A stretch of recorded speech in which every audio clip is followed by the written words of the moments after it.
What's up guys? Welcome sa Jaycom Bracket. Ngayong araw nga ay may bumisita sa ating Kawasaki Z500. Ayan, so susubukan natin siyang kapitan na HRB bracket na mag-fit sa kanya. Napakaangas ng motor na to guys, sobrang ganda sa personal. Ayan guys, so Kawasaki Z500. Yeah. So umpisahan na nga muna natin dito sa upuan. So tatanggalin muna natin yan para ma-access natin yung loob dahil mamaya dyan natin isusuot yung mga tornilyo. Sunod naman na ito ang passenger foot peg.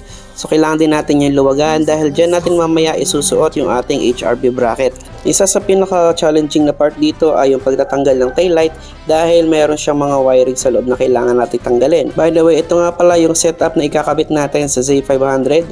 So stainless HRB bracket na merong center metal plate. By the way, kumpleto na nga pala yan sa mga tornilyo, washer at spacers. Kami na yung magpo-provide para di nyo na siya problemahin. Stainless yung pinagawa ng customer natin pero pwede nga pala tayo mag-order ng black powder coated. So ito na nga, kailangan lang natin ipalaman yung ating bracket sa gitna at kailangan natin isuot yung mga wirings para makabit natin mamaya. Nakakangalay nga lang itong mag-isa, so mas recommended kung may kasama ka habang kinakabit mo yung bracket natin sa ilalim. Once may suot na natin yung ating mga wirings, pwede na nating tornilyuhin at isuot doon sa ating bracket sa ilalim na tatagos naman sa ating taillight, tapos isasarado na lang natin ng nut para hindi na siya mahulog. Bale, ganito yung itsura niya sa ibabaw once mahigpitan na natin yung mga tornilyo.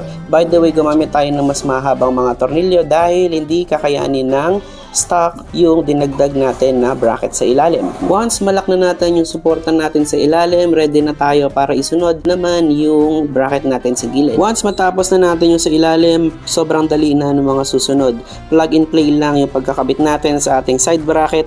Isusuot lang natin yan dito sa tornilyo ng ating side foot peg. Kapag okay na yung sa foot peg, sunod naman natin yung kabitan ng tornilyo dito sa may bracket na ginawa natin sa ilalim kanina. Sobrang simple lang na pagkakabit guys. By the way, kailangan natin mag-add dito ng ilang mga washers dahil umangat yung ating foot peg dahil sa nilagay natin bracket dito sa kabila. So kailangan lang natin siyang pantayin. Pag okay na yung kabilang side, isunod naman natin yung kabilang side. So same process lang din, unahin muna natin yung sa foot peg, tapos isusunod natin yung tornilyuhan dito sa bandang gilid. Syempre, ganun din dito sa kabilang side, lalagyan din natin ng mga washer para pumantay doon sa foot peg na nilagyan natin ng bracket. At syempre, panghuli, itong ating center metal plate. So, kagaya nga ng mga sinasabi namin, make sure na hindi muna masikip yung ating mga bracket. Since maraming butas yung ating metal plate, hindi na tayo mahirapan na lagyan ng tornilyo yung ating mga bracket.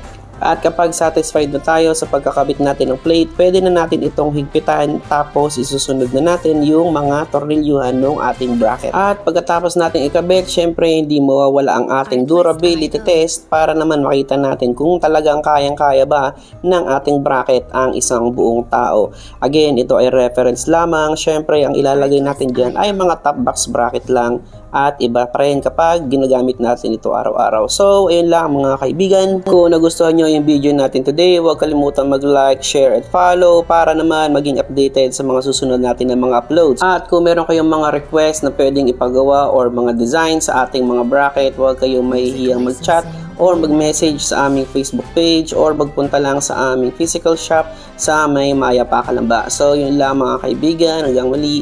Salamat!